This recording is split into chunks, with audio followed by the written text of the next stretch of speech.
2 years ago, I set off to travel the world. Along the way, I found my passion of meeting and talking with like-minded people. I realized that I had a story to share, but my story was a bit different from the rest. There were voices all across the world waiting to be heard, they just needed an ear to listen. Each episode in this series takes an inside look at the lives and stories from transgender people. This is Transphere with Riley Long. This week, I spoke with Louis, a trans man from Trinidad and Tobago. Trinidad and Tobago is in the southern Caribbean, not far from Venezuela. Up until April 2018, sex between two men was illegal in Trinidad and Tobago with a sentence of 25 years in prison. There are currently no legal protections for LGBT people in Trinidad, but out of the 9 other countries in the Caribbean, LGBT life doesn't go completely unnoticed. There's an active LGBT community, but it's mostly found in bars or hidden away from the public. Gender is seen as binary, and there is little legal or community understanding of what it means to be transgender. Louis chooses to go off camera and not provide much background information about himself for his safety and anonymity. Trigger warning, there is talk of suicide in this interview. Hey everyone, it's Riley here. Today I am with Louis from Trinidad and Tobago, and we are going to be talking about his experiences being a trans person, where he lives, what resources are available in your area for support as a trans person or just an LGBT person. Yeah. I wouldn't say there are many resources for specifically trans people. Right now in Trinidad, people are more or less kind of ignorant to what being trans is, and like a transgender woman in the paper recently, not recently, but she was referred to as a transgender man, so they don't even know what to call us. It's that bad. So they have LGBT communities, and the one that I'm in college, when I came out as trans, there was another trans woman there with me, but she didn't come out. I don't know if she didn't feel comfortable. Yeah, she didn't feel comfortable coming out in the LGBT group in my college. But I come out, I usually come out as trans just so people would know that we exist. And a lot of people were like, really? Like, wow, I didn't know that trans people existed. And some people said, why do we call it the LGBT group? Because trans people don't come. Maybe we should just call it the LGBT group. And then when I came out, they were so embarrassed. They were like, oh my gosh, I'm so sorry. I didn't know there were trans people. And I told them, well, there are more trans people than me, but we just don't come out. Like, we don't feel comfortable coming out. So, Wow. yeah. So you're like totally having to be like the face for the whole community, like showing that you even exist in the first place. Yeah, sometimes I end up having to be the face of the community. I like, but a lot of them are, when they hear about it, they're fairly open-minded. Even though they would misgender me or have a lot of questions and stuff, once they know, they tend to like try to be understanding. So the community is fairly welcoming. In terms of gender, like therapy and psychologists and therapists and things like that, there aren't most therapists that I've seen or counselors I've seen, they don't know anything about it. But I have felt comfortable coming out to a couple of them, and they seem very accepting, but they still don't know what it is. So a lot of the time I'm confused about things, or I want to talk about the way I feel about some things. And there's not much resources for that because most of the counselors, therapists, they're not educated about transgender people, and they don't even understand fully what it means. There is a hospital, the General Hospital in Trinidad, where you could go and you could see an endocrinologist. Um, I think they have to give you a psychological evaluation first, and then they decide whether or not to prescribe you on hormones.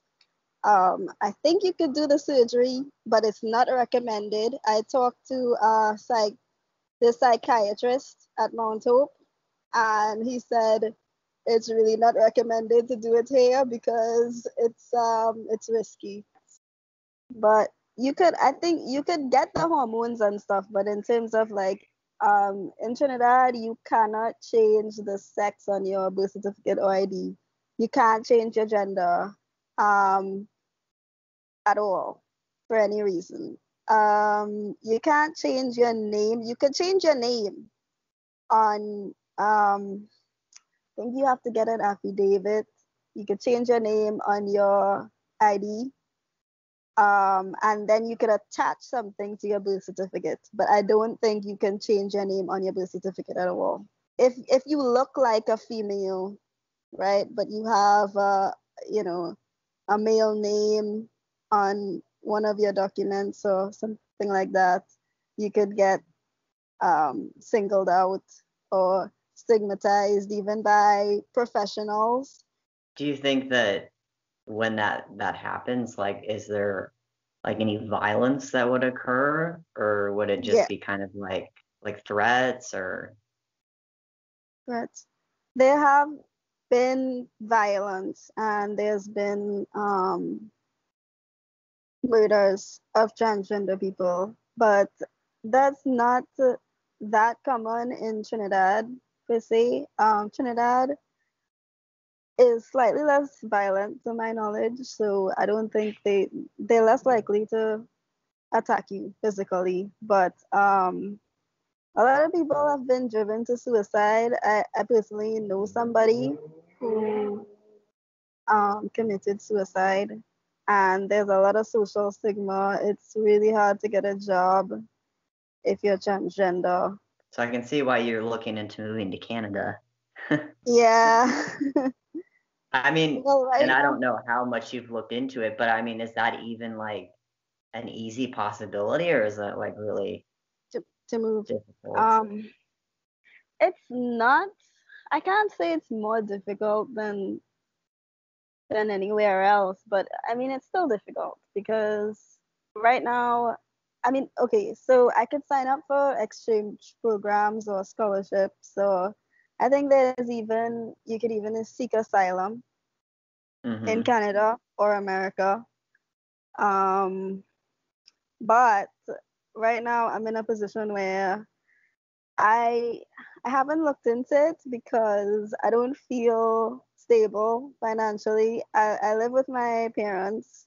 They're my only source of income, and they're very religious and very anti-LGBT, and they just make that clear.